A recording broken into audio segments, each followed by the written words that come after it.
Good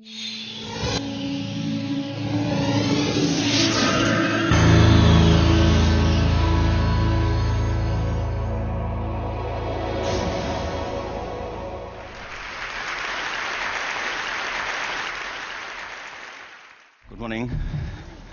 How are you? It's been great, hasn't it? I've been blown away by the whole thing. In fact, I'm leaving.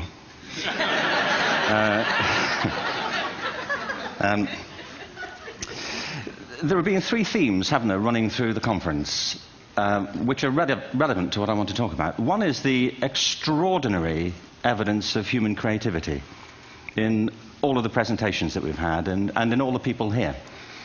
Just the variety of it and the range of it. The second is that it's put us in a place where we have no idea what's going to happen in terms of the future. No idea how this may play out. I have an interest in education. Actually, what I find is everybody has an interest in education. Don't you?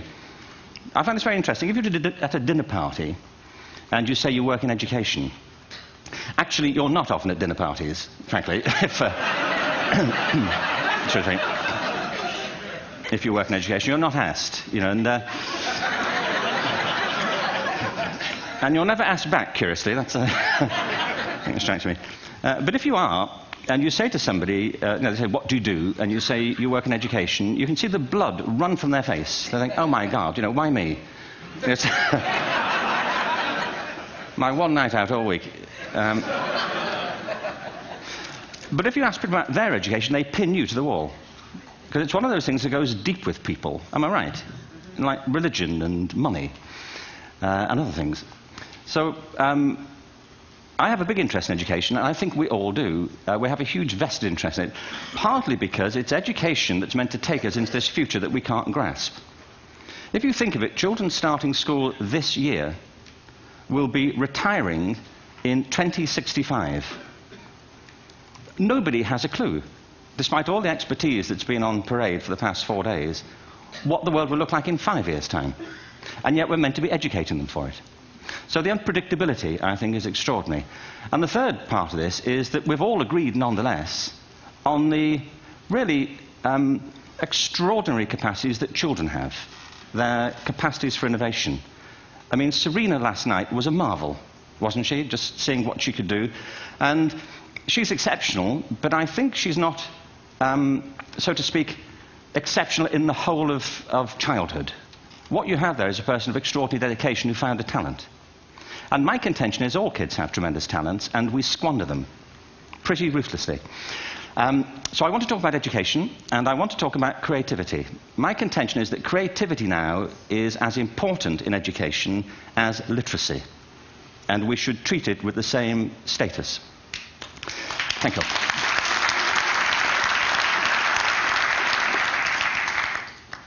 That was it, by the way. Thank you very much.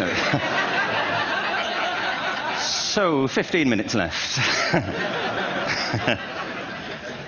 Well, I was born... No, I had a great story recently, I love telling it, of a little girl who was in a drawing lesson. She was 6, and she was at the back drawing, and the teacher said this little girl hardly ever paid attention. And in this drawing lesson, she did. And the teacher was fascinated. She went over to her and she said, "What are you drawing?" And the girl said, "I'm drawing a picture of God."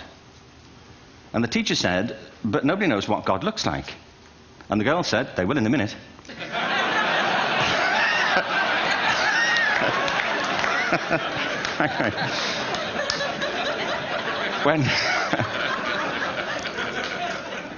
When my son was 4 in England, actually he was 4 everywhere, to be honest. I mean, if we're being strict about it, wherever he went, he was 4 that year. But he was in the Nativity play. Do you remember the story? No, it was big. It was a big story. Mel Gibson did the sequel. You may have seen it. I don't know. It was Nativity 2. But James got the part of Joseph, which we were thrilled about. We consider this to be one of the lead parts. We had the place crammed full of agents in T-shirts, you know. James Robinson is Joseph. He didn't have to speak, but do you know the bit where the 3 kings come in? They come in bearing gifts, and they bring gold, frankincense, and myrrh. This really happened. We're sitting there, and they, I think, just went out of sequence. Because we talked to the little boy afterwards and said, you know, are you okay with that? And they said, yeah, why was that wrong? They just switched, I think that was it. Anyway, the 3 boys came in, little 4-year-olds with tea towels on their heads, and they put these boxes down. The first boy said, "I bring you gold." And the second boy said, "I bring you mare." And the third boy said, "Frank sent this."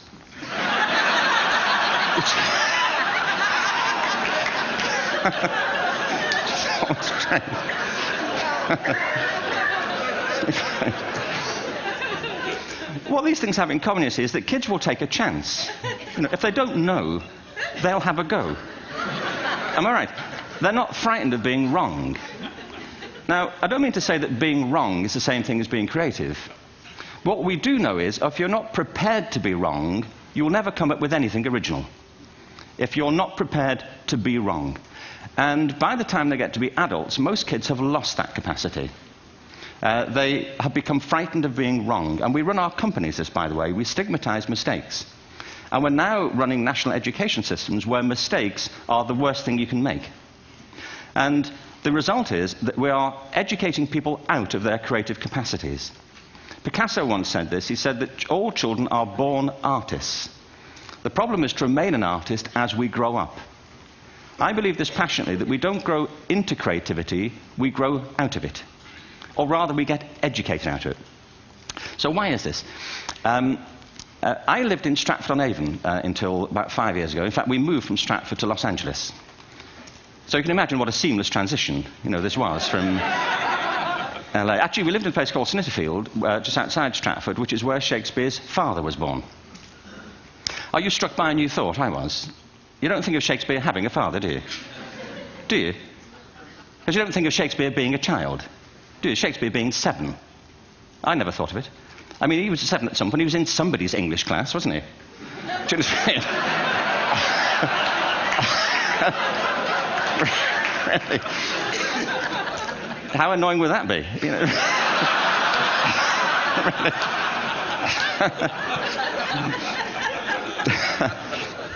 Must try harder. Being sent to bed by his dad to Shakespeare. Go to bed now, to William Shakespeare, and put the pencil down, and stop speaking like that. It's confusing everybody.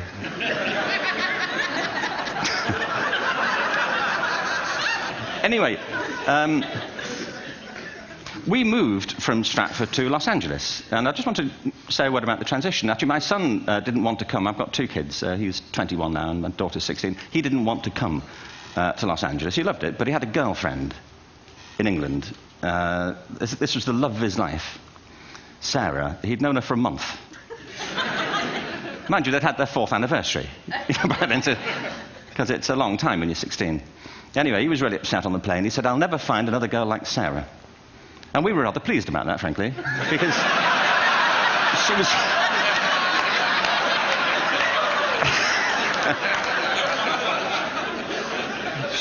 she was the main reason we were leaving the country.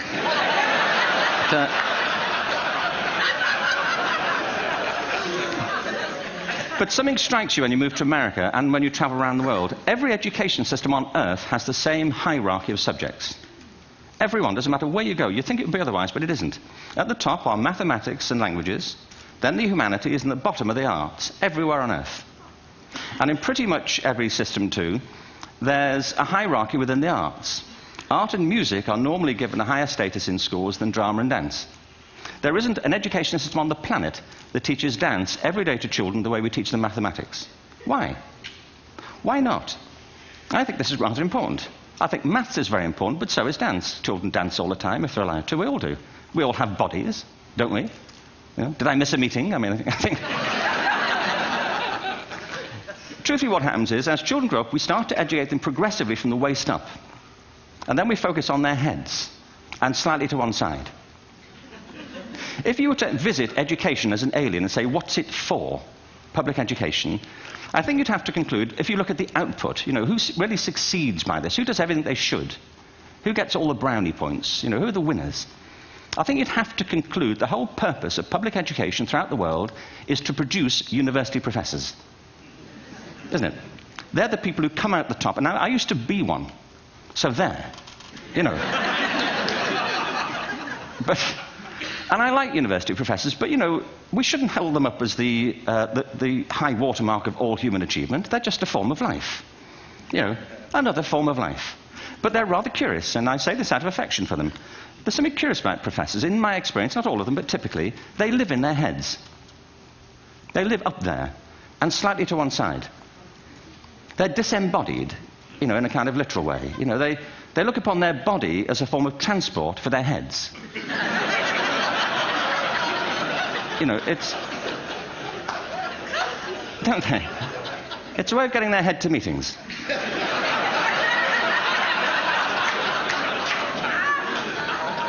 If you want real evidence of out-of-body experiences, by the way, get yourself along to a residential conference for senior academics and pop into the discotheque on the final night. And there you will see it. Grown men and women writhing uncontrollably off the beat. Waiting to end so they can go home and write a paper about it. Now, our education system is predicated on the idea of academic ability. And there's a reason. The whole system was invented around the world. There were no public systems of education really before the 19th century. They all came into being to meet the needs of industrialism. So the hierarchy is rooted on two ideas. Number one, that the most useful subjects for work are at the top. So you were probably steered benignly away from things at school when you were a kid, things you liked, on the grounds you would never get a job doing that. Is that right? Don't do music, you're not going to be a musician. Don't do art, you won't be an artist. Benign advice. Now, profoundly mistaken. The whole world is engulfed in a revolution. And the second is academic ability, which has really come to dominate our view of intelligence because the universities designed the system in their image. If you think of it, the whole system of public education around the world is a protracted process of university entrance. And the consequence is that many highly talented, brilliant, creative people think they're not, because the thing they were good at school wasn't valued or was actually stigmatized. And I think we can't afford to go on that way. In the next 30 years, according to UNESCO, more people worldwide will be graduating through education than since the beginning of history. More people. And it's the combination of all the things we've talked about, technology and its transformational effect on work, and demography and the huge explosion in population. Suddenly, degrees aren't worth anything. Isn't that true? When I was a student, if you had a degree, you had a job. If you didn't have a job, it's because you didn't want one. And I didn't want one, frankly. So, but now, kids with degrees are often heading home to carry on playing video games. Because you need an MA, where the previous job required a BA, and now you need a PhD for the other. It's a process of academic inflation, and it indicates the whole structure of education is shifting beneath our feet. We need to radically rethink our view of intelligence.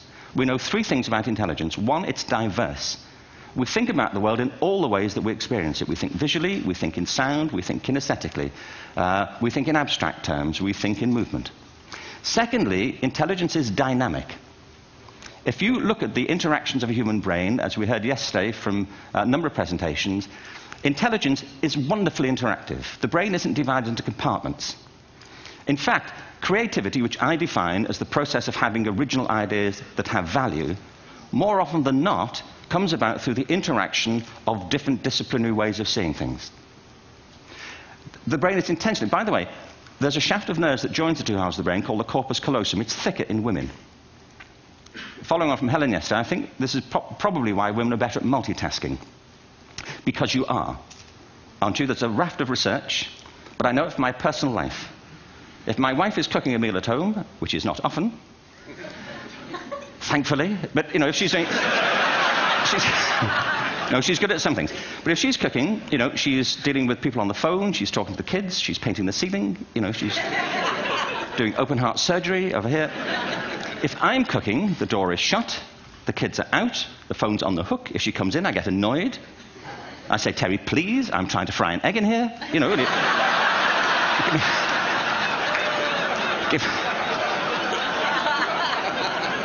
give me a break. Actually, there was do you know that old philosophical thing? If a tree falls in a forest and nobody hears it, did it happen? Remember that old chestnut? I saw a great T-shirt really recently which said, if a man speaks his mind in a forest and no woman hears him, is he still wrong?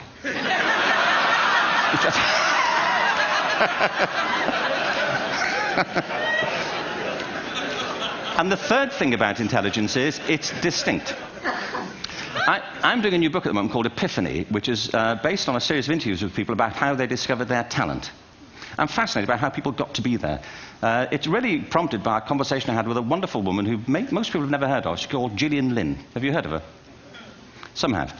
She's a choreographer, and everybody knows her work. She did Cats and Phantom of the Opera. She's wonderful. I used to be on the board of the Royal Ballet in England, as you can see. And anyway, Gillian and I had lunch one day. I said, how'd you get to be a dancer? And she said it was interesting. When she was at school, she was really hopeless. And the school in the 30s wrote to her parents and said, we think Gillian has a learning disorder. She couldn't concentrate. She was fidgeting. I think now they'd say she had ADHD. Wouldn't you? But this was the 1930s, and ADHD hadn't been invented, at this point, so it wasn't an available condition. People weren't aware they could have that. Anyway, she went to see this specialist. So this oak-panelled room, and she was there with her mother, and she was led and sat on this chair at the end, and she sat on her hands for 20 minutes while this man talked to her mother about all the problems Gillian was having at school.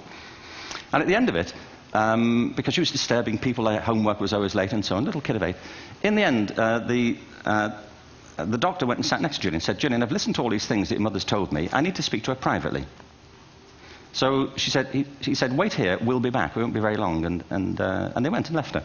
But as they went out the room, he turned on the radio that was sitting on his desk. And when they got out the room, he said to her mother, just stand and watch her. And the minute they left the room, she said she was on her feet, moving to the music. And they watched for a few minutes, and he turned to her mother, and he said, Mrs. Lynn, Gillian isn't sick. She's a dancer. Take her to a dance school. I said, what happened? He said, she did. I can't tell you how wonderful it was. We walked in this room, and it was full of people like me. People who couldn't sit still. People who had to move to think. Who had to move to think. They did ballet, they did tap, they did jazz, they did modern, they did contemporary. She was eventually auditioned for the Royal Ballet School. She became a soloist. She had a wonderful career at the Royal Ballet. She eventually graduated from the Royal Ballet School, found her own company, the Gillian Dance Company, met Andrew Lloyd Webber. She's been responsible for some of the most successful musical theatre productions in history. She's given pleasure to millions, and she's a multi-millionaire. Somebody else might have put her on medication and told her to calm down. Now, I think...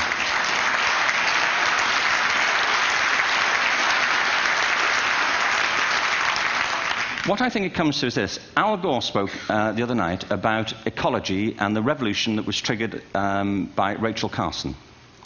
I believe our only hope for the future is to adopt a new conception of human ecology, one in which we start to reconstitute our conception of the richness of human capacity. Our education system has mined our minds in the way that we've strip-mined the earth for a particular commodity, and for the future it won't serve us. We have to rethink the fundamental principles on which we're educating our children. There was a wonderful quote by Jonas Salk, who said, if all the insects were to disappear from the earth, within 50 years, all life on earth would end. If all human beings disappeared from the earth, within 50 years, all forms of life would flourish. And he's right. What TED celebrates is the gift of the human imagination. We have to be careful now that we use this gift wisely and that we avert some of the scenarios that we've talked about. And the only way we'll do it is by seeing our creative capacities for the richness they are and seeing our children for the hope that they are. And our task is to educate their whole being so they can face this future. By the way, we may not see this future, but they will. And our job is to help them make something of it. Thank you very much. Bravo. Hierher.